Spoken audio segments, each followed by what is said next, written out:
Hello everybody, welcome back to my channel. I thought it would be fun to tier rank every romance and romantasy book that I've read. I was definitely one of those people that fell into the ACOTAR trap where I was recommended ACOTAR and then it just got me back into reading. I was just eating it up. I read Fourth Wing, I read Quicksilver, then I started reading more popular romances. It happened one summer, every summer after I got into Emily Henry. This year I've read the most books I've ever read, not because I was forcing myself to read them, but because I was just like eating them up. And a lot of those were romance and romantasy. I have no shame, neither should you. And I just thought it would be fun to do a ranking. So here we go. These are all the romance and romantasy books that I've read as an adult. I want to preface by saying that if you are a teenager, do not read these. Some of them maybe, but not ACOTAR, not lots of them. Tiers that I'm going to use, the first one, the top is God tier. These are good storytelling, good writing, and they make me kick my feet and giggle. That's how good they are. The second one is, I binge read it. It kept my attention. Therefore, it's good. But the bingeability is its strongest point. Because it's so bingeable, I may forego some lesser qualities. Third one is, I need help, but I've accepted it. That is, this book reminds me of a little bit of brain rot. Like, I love it so much, but it's rotting my brain. The fourth one is truly forgettable. I read this and in the next week, I probably forgot about it. And then the last one is Jesus Won't Save Me from This Hellfire. That one is, I don't think I need to explain that one. Okay, here we go. I'm gonna start with Sally Rooney, Normal People. I am a Sally Rooney stan and I will die on that hill. Nobody can tell me not to read Sally Rooney. She is, I don't even know if Normal People is considered a romance. It is God tier for me. The writing, the way they talk about the world. I think I also read it right as I was going through a breakup, so it just hit right at the right time. Okay, this is Pride and Prejudice. I'm also gonna say Pride and Prejudice is a God tier. I really enjoyed it. It is funny, it is politically accurate. Okay, A Court of Thorns and Roses. I'm gonna put it in I've been read it, therefore it's good, because actually no, I'm gonna put it I need help, but I've accepted it and I really enjoyed it. Like they say, the last 100 pages gets you. ACOTAR is the book that got me into reading more romance and romantasy, so I have to give it some credit, but as you go on reading more, you realize that there is better out there, but it is the book that got me into it, so I have to do that. Throne of Glass. Okay, I'm gonna put it there because there are other books in the series, it just gets so much better. Okay, It Happened One Summer, sorry. I'm gonna put it right beside Jane Austen because I just thought it was so good. One of the best contemporary romances that I read. Funny, quirky, good characters, good story, and just so funny. Oh, funny story. Yeah, I'm gonna put it there too. We all like Emily Henry. She has a way of making romances feel very realistic, and she has a really funny way of making romance tropes that you might see, kind of these like cliche tropes, but making them feel real, and I really appreciate that. Okay, I'm so sorry to the Fourth Wing fans, but I did not like it. Fourth Wing felt YA, but with smut in it. It just felt, it wasn't for me. Oh, I really liked Every Summer After. Yeah, I'm gonna put it there. I'm sorry, I really liked Every Summer After. There is something about this book that just made me cry. I think it's Carly Fortune's best book. It's her first book, and I think it's her best. Okay, here we go. I'm gonna put these ones there.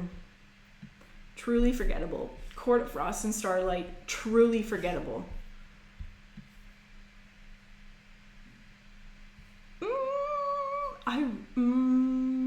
A Court of Silver Flames is probably my favorite out of the ACOTAR series. I'm gonna put it there. Liked Nesta's character development, but I don't like her character generally speaking, and some of the smut in there was like a little bit unrealistic. Okay, Alone with You in the Ether. This was, I would have read this like 4 years ago now, no, 3. I really enjoyed it, but I found some of it to be a little bit,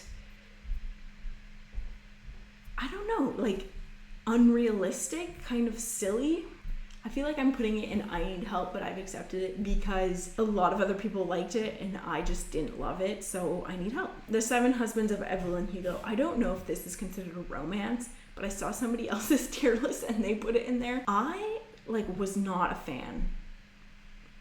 I know that a lot of people love it. I didn't feel like I was connected to any of the characters. It just felt silly. Okay, Iron Flame, again, I'm so sorry everybody, but that's where it goes for me. Wild Love. Okay, Wild Love is really popular on TikTok. I just thought it was so plain. Like, it was just like these two plain Jane main characters. Add some salt and pepper onto your chicken, you know what I mean? Like, and there's no plot. Like, Wild Love has a billionaire trope, and I think that is the worst romance trope. God knows most billionaires on this planet are not worth falling in love in. Okay, here we go. The Throne of Glass series. I loved the rest of the Throne of Glass series. I'm going to start with my favorites. Tower of Dawn. Tower of Dawn is God tier to me, my favorite. A lot of people out there hate Kale. He's my favorite character in the whole story. Okay, Kingdom of Ash, also God tier. Assassin's Blade, you needed it and I appreciated it, but it just wasn't that amazing. Crown of Midnight, I think Hair of Fire. And then Sarah J. Maas, when she hits Hair of Fire, she starts getting in her groove and the rest get better and better. I think the last two were my most favorite. Tower of Dawn, you have the most character development. And then Kingdom of Ash is just like the perfect way to finish the story. So emotional. After reading It Happened One Summer, I read Hook, Line, and Sinker. And I'm gonna say I binged it, therefore it's good. Because I did binge it and I did enjoy it. It just didn't hit like It Happened One Summer. And then I wanted to read more Tessa Bailey, so I kept going with her other series, Fangirl Down. I binged it, therefore it's good. I just think Tessa Bailey is really good at being funny and like writing these quirky characters. I'm actually in the middle of listening to The Au Pair Affair. A lot of these romance books I listen to as an audiobook while I'm driving to work. Hills pass the time, and they're not that serious.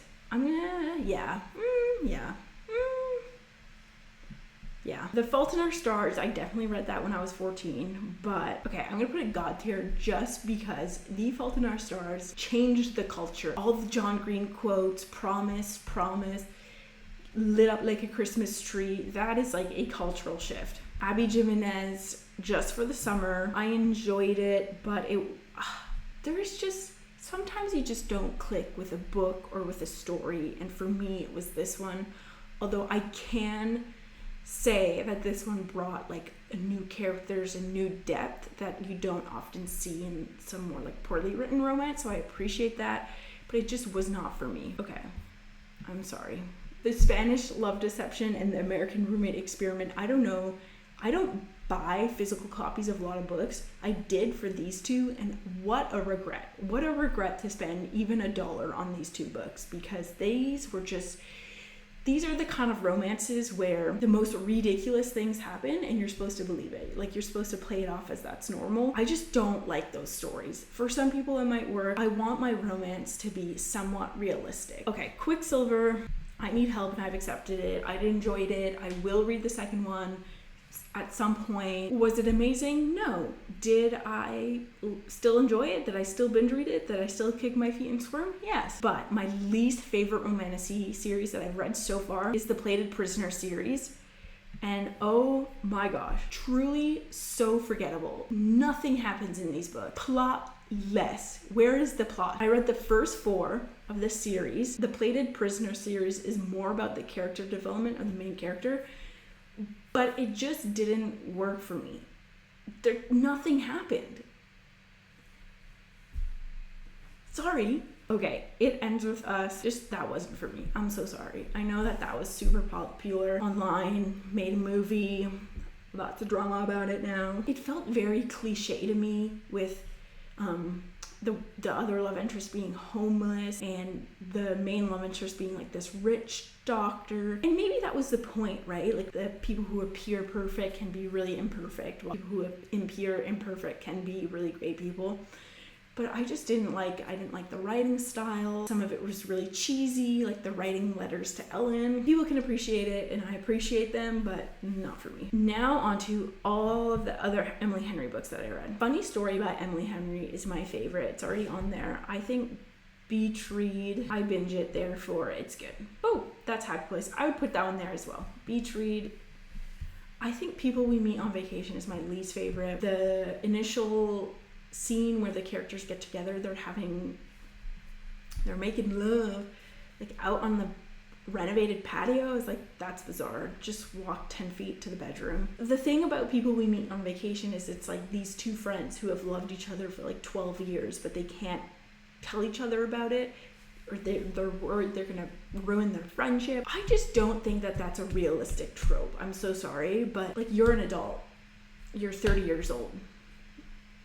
Life ain't that long, you know, go spend it with the person you love. Let's get going. Now it's on to Carly Fortune's other books. So like I said, Every Summer After is definitely my favorite. One Golden Summer, I would say I really liked One Golden Summer as well. I think Charlie, the main male character, was a step up from the main male character in Every Summer After. It just didn't hit quite the same as Every Summer After. Something about Every Summer After just got in there for me. Meet Me at the Lake, I Need Help But I've Accepted It. I thought it was fun concept. Again, I don't like it when the main conflict revolves around emotional immaturity, and that's what I found with the main male character in Meet Me at the Lake. This summer will be different.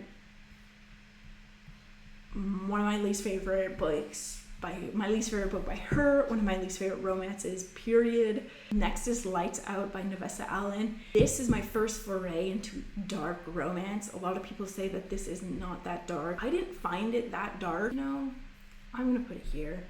I will not be reading the sequel. I didn't find it that dark. I just didn't find it that enjoyable. Like, that's just not the type of story that I want to read. On to the Rebel Blue Ranch series.